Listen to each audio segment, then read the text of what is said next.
호우 시절. 네, 저희가 지금 한 서너 개 정도 네. 포인트를 한번 짚어봤는데 네. 그러면 이제 원호 씨나 또 저희 조쿠나가 네. 생각하는 이 8월의 크리스마스의 명장면, 좀 전에 이야기했던 것도 사실 다 명장면인데 네. 이건 조금 우리가 영화를 보면서 생각할 지점들이었다면 네. 뭐 순수하게 예뻤다든지 아니면 어떤 장면이 되게 인상 깊었다든지 이런 부분들을 좀 한번 네. 찝어보죠. 네. 완전 우리는 거의 발골 방송이잖아요. 맞아요. 영화를. 맞아요. 발골이라는 표현 아주 적절한 것 같은데 저는 이 영화에서의 명장면들은 거의 다 시무나예요. 시무나 씨가 나오는 모든 구간이 저는 이 기억 속에서 그 자체 뽀샵 처리가 됐다고 해야 되나요? 너무너무 아름답고 김다림 그 자체예요. 그래서 맞아. 시무나라고 하는 배우에 대한 저는 이건 진짜 유네스코로 지정하고 싶은 그런 그리고 영화라는 예술이 얼마나 위대한지를 알 수 있는, 전 글을 쓰는 사람이잖아요. 맞아요. 그래서 직접 그 안에 어떤 피지컬한 인간이 들어있는 건 아니란 말이에요. 그냥 글자가 있는 거죠. 네네네. 그리고 상상이 있는 거죠.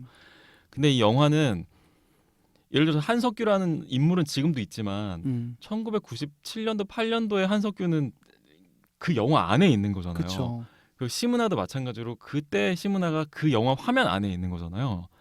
그거의 가치와 위대함이 어떤 건지를 이 8월의 크리스마스를 다시 보면서 정말 절절하게 느꼈거든요. 근데 저 좀 갑자기 끊어서 죄송한데 네네. 궁금해진 게 네. 그때 시무나 씨 좋아했어요? 97, 8년도에? 그 예를 들면 왜 그렇게 사람들이 시무나를 좋아하는지를 잘 이해 못하는 지점이 있었어요. 저도 마찬가지예요. 네네. 그러니까 시무나 씨가 92년인가 마지막 승부로 데뷔를 해요. 그렇죠. 그래서 그 97년까지는 즉 김다림이라는 캐릭터, 인생 캐릭터를 맡기 전까지는 네. 시무나 씨를 상징하는 캐릭터는 두 개였어요. 그 전까지는 마지막 승부의 다슬이었고요. 네. 또 하나는 M이었어요. M. 맞아요. 그 공포 드라마. 그 MBC에서 했던 눈동자 초록색으로 바뀌는 거. 그 두 개였는데 그런데도 사실 쩌렁쩌렁했거든요. 시무나는 이미 그렇죠. 탑 배우였어요. 탑 탤런트였어요. 근데 저는 그때는 8월의 크리스마스를 이렇게 감동 있게 안 봐서 그런지 저도요. 네. 시무나가 그렇게까지 예쁜 건가? 라는 생각을 사실 했었어요. 근데 물론 그거는 우리의 미적 감각에 대해서 한번 생각해 볼 여지인데 그 당시에 좋아했던 연예인 누구예요? 그때 저는 허영란. 저는 그 당시에 좋아했었던 그 여자 연예인 이소라 씨였거든요. 모델 이소라? 아니요, 가수 이소라. 가수 이소라. 가수 이소라의 모습을 좋아했어요. 피지컬한 모습을요? 네. 뭐 좋아할 수 있죠. 네. 그래서 물 좀 마실게요. 이 영화 이 영화가 혹시 어떤 장면으로 시작한지 기억나세요? 8월 크리스마스가? 시작을 한석규 씨가 스쿠터를 타는 걸로 시작하죠. 예, 맞아요. 그걸로 시작하는데 이제 한석규 씨가 다른 어떤 사람하고 같이 나오는 장면, 그 첫 장면이 뭐냐면 기억나세요 혹시? 아니요. 어떤 여자 고객이 사진관으로 찾아와요. 기억나요. 이소라. 사진을 찾으러 와요. 이소라 같은 느낌으로. 맞아. 그러니까 그 당시에 이소라의 프로포즈에서의 머리 스타일 같은 걸 하고 나타나요. 이게 그때 유행이었거든요. 맞아. 그래서 그 증명 사진을 찾으러 왔는데 이게 마음에 안 든 거야. 그치. 그래가지고 다시 찍어요. 네. 그래서 그 여자분이 이제 앉아가지고 다시 찍는데 한석규가 되게 주제넘게 거기서 이렇게 머리를 이렇게 하시면 더 좋지 않을까요? 이러면서 약간 이렇게 해요. 근데 여자가 마음에 안 드는 거야 그게. 맞아요. 전 이것도 뭘 보여주냐면 한석규의 미적 감각이 얼마나 옛날 사람인지를 보여주는 거예요. 저도 마찬가지로 동의해요. 86세대와 X세대의 차이를 딱 거기서부터 보여주기 시작해요. 거기서부터 선을 긋고 시작하는 거예요. 맞아요. 영화가. 이 영화는 첫 장면부터 전부 다 의도가 있는 장면이에요. 생각해보면 반복되는 얘기지만 허진호라고 하는 야심만만한 재능 넘치는 영화 감독이 90분짜리 그렇게 길지도 않은 영화를 만들었을 때에는 한 시퀀스 하나하나를 얼마나 치열한 고민 속에 넣었을 거냐는 거예요. 그렇기 때문에 이건 이따가의 명장면 얘기랑도 맞물릴 수 있지만 보통 우리가 이 영화를 되게 담담하다고 얘기하는 거는 마지막에 한 20분 정도의 침묵 구간 때문이에요. 근데 맞아요. 이 침묵 구간도 하나하나가 다 정말 엄청난 그 내공과 압력과 에너지를 가지고 배치된 그런 것들이지만 이 대사가 나오는 구간들도 만만치 않다는 거죠. 맞아요. 엄청난 고민들이 집약되어 있다는 거를 이 나이가 돼서 다시 보니까 집약이라는 표현이 매우 적절합니다. 알겠더라고요. 그래서 저는 뭐 시무나 씨 얘기하다가 여기까지 왔는데 여배우가 지금 명장면을 자체 생산하고 있다는 것도 이 영화의 엄청난 부분이고 허진호 감독이 또 배치해낸 의도적으로 배치한 그런 장면들이 같이 맞물리면서 이 영화를 한 컷도 허투루 볼 수 없는 명작으로 완성시키고 있다는 생각이 일단 들었어요. 전 너무 좀 포괄적으로 얘기했는데 네. 조큰 선생님은 혹시 딱 떠오르는 명장면 좀 더 구체적으로 말씀해 주실 수 있을까요? 저도 근데 일단 시문화를 네. 빼놓고 얘기할 수가 네, 없어요. 네, 이 네. 영화는. 네. 그래서 오토바이 소리가 들려올 때, 그러니까 스쿠터 네. 소리가 점점 가까워오잖아요. 네, 유정원이 네. 무거운 짐을 들고 가는데 네.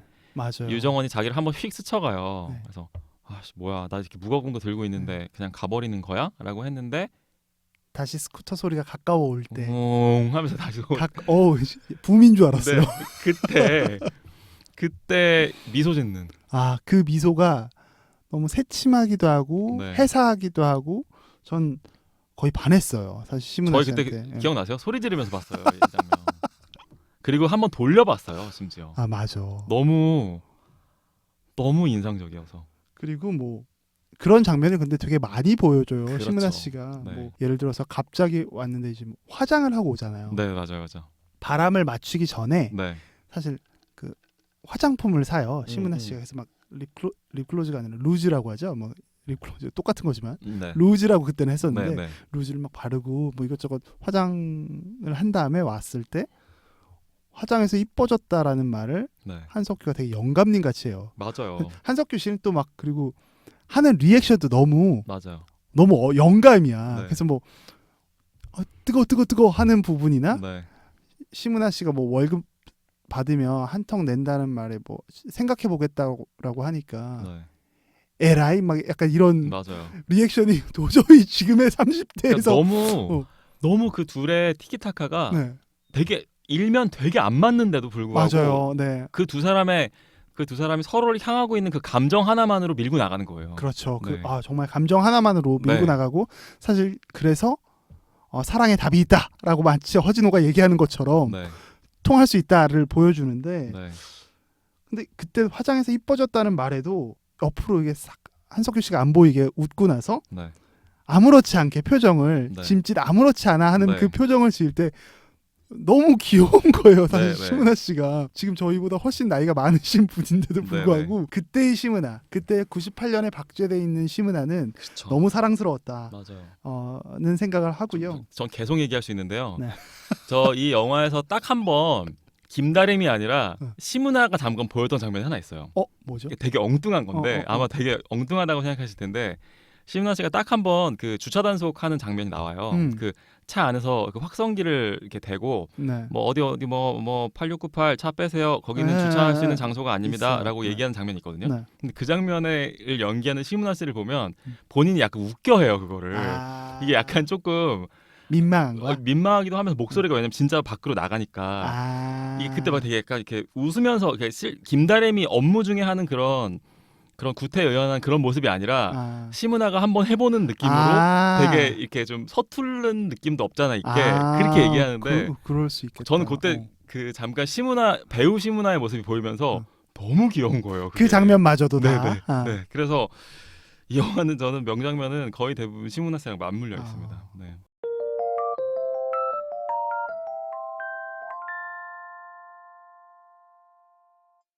저는 또 이 영화의 명장면을 사실 이 영화는 네.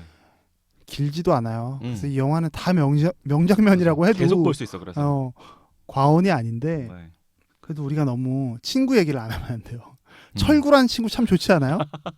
참 좋은 친구예요. 네 맞아요. 그래서 참 마음 아픈 부분 중에 하나가 정원이 같이 경찰서 가서 철구란 친구는 네. 그 경찰서 이제 뭐 어떤 소동이 나가지고 네. 시비가 붙어서 거기서 이제 두 사람이 부둥켜 안고 우는 장면이 나와요. 네. 그러니까 정원을 이제 이렇게 말리다가 뭐 시비가 붙으니까 네. 경찰서 안에서도 그래서 정원을 말리고 있는데 그 뒤에서 철구의 뒷모습을 보는데 어깨가 막 들썩입니다. 그 장면도 참 디테일한 연출이다 생각을 했고 네. 또 하나는 철구가 그래서 친구들을 다 부르잖아요. 네. 고등학교 때 친구들인가 네. 다 불러요. 그래서 그 싸우는 장면을 보면 정말 남자애들 네. 막 고스톱치다가 고등학교 때 노는 거랑 똑같이 놀잖아요. 네. 사실 남자들은 좀 그런 부분이 있는 것 같아요. 약간 유치하게. 네. 물론 그 당시만 해도 이제 그런 야외에서도 막 고스톱을 치는데 그런 건 좀 다르긴 하죠. 아무튼 그래도 그런 느낌 우리랑 좀 많이 다르지만 모습은 되게 비슷하죠. 예, 여전히 유치하게 싸우고 자존심 대결을 하지만 그러고 나서 이제 초원 사진관에 가서 다 같이 기념사진을 한 방 박잖아요. 그 장면 너무 인상적이었어요. 근데 그 장면을 보면 뭐 다 느끼셨겠지만 남자분들이 다 이제 눈물을 흘리고 있는 건 아니고 운 자국이 있어요. 그때 이환희 씨의 모습이 얼굴이 되게 새빨개져 있거든요. 네, 맞아요. 정말 그 눈이 약간 부어 있고 씩씩한 느낌. 이거 진짜 말로 설명하기 되게 힘든데 이 사진 촬영하는 이환희 씨의 장면 표정 연기 정말 좋아요. 그리고 그 고스톱 때문에 기분 나빠했던 분의 표정 연기도 굉장히 네. 인상 깊어요. 그래서 사실 이 영화는 하나하나의 장면들에 네. 사랑이 도처에 널려 있는 거예요. 사실 이 영화를 보면 그 할머니의 영정 사진을 찍으러 오신 분을 바라보는 정원과 그 할머니의 마음, 그리고 친구들과의 관계, 또 아버지 신구와의 관계, 여동생 정숙과의 관계, 이 모든 장면에 사실 사랑이 막 흩뿌려져 있어요. 그렇죠. 네, 그래서 우리가 이 영화는 물론 연애 영화지만 그 중간중간에 정말 행복의 지점들, 그렇죠. 얼마나 따뜻하게 하는 지점들이 너무 많이 발견되기 때문에 가슴이 뭔가 정화되는 느낌의 영화다라는 생각을 맞네요. 했습니다. 네.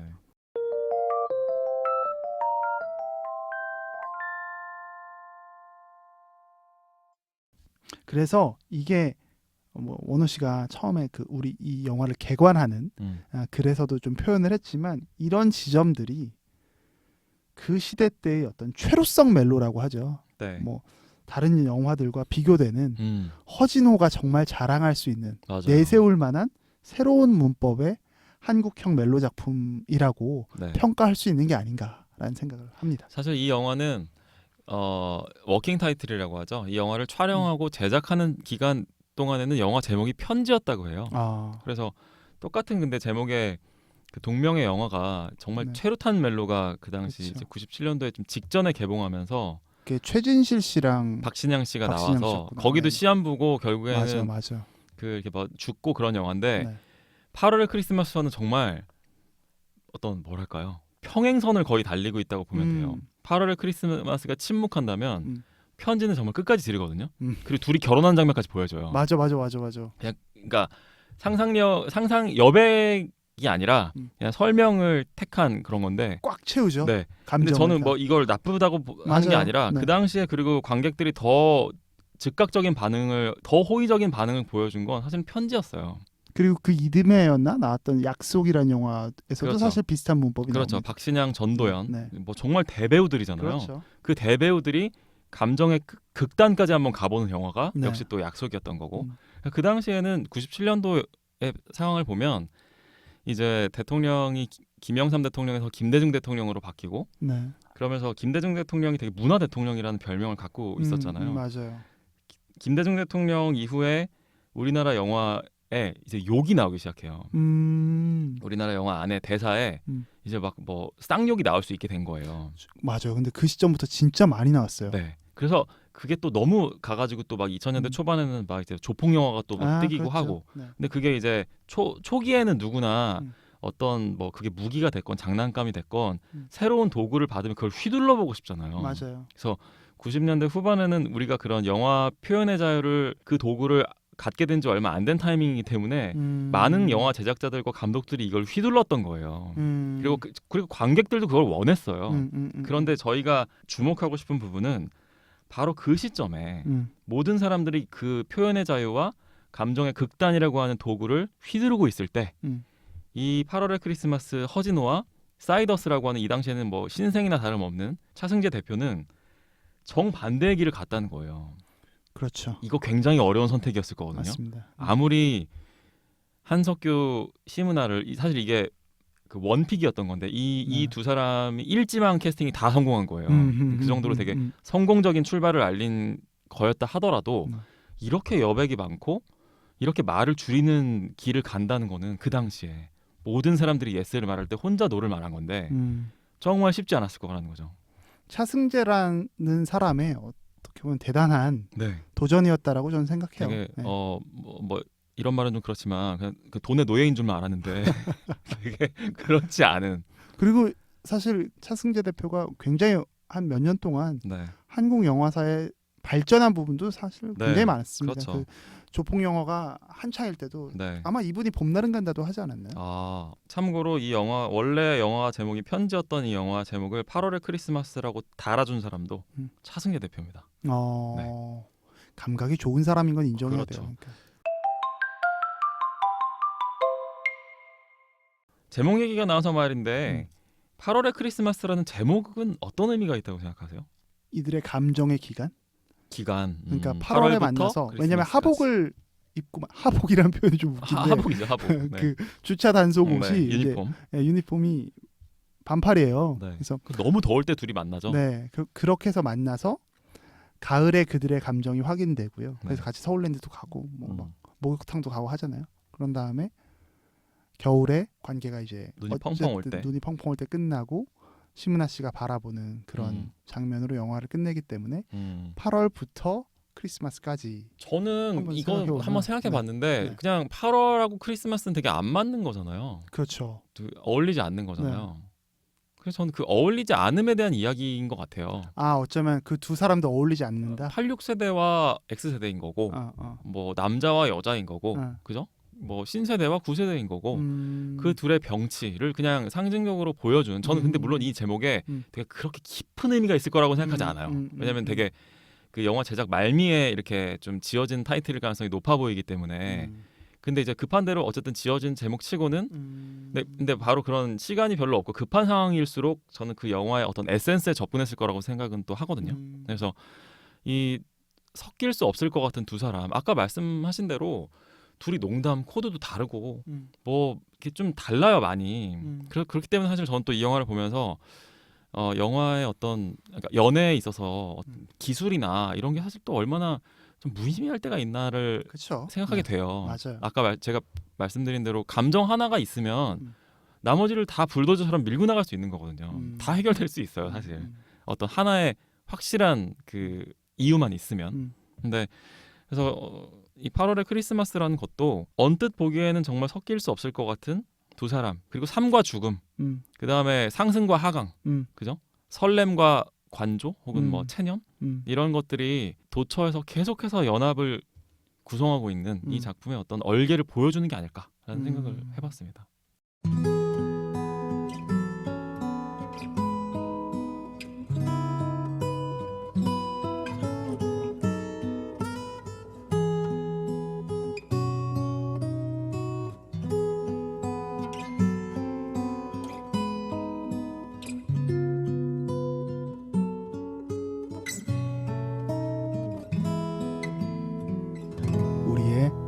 호우 시절.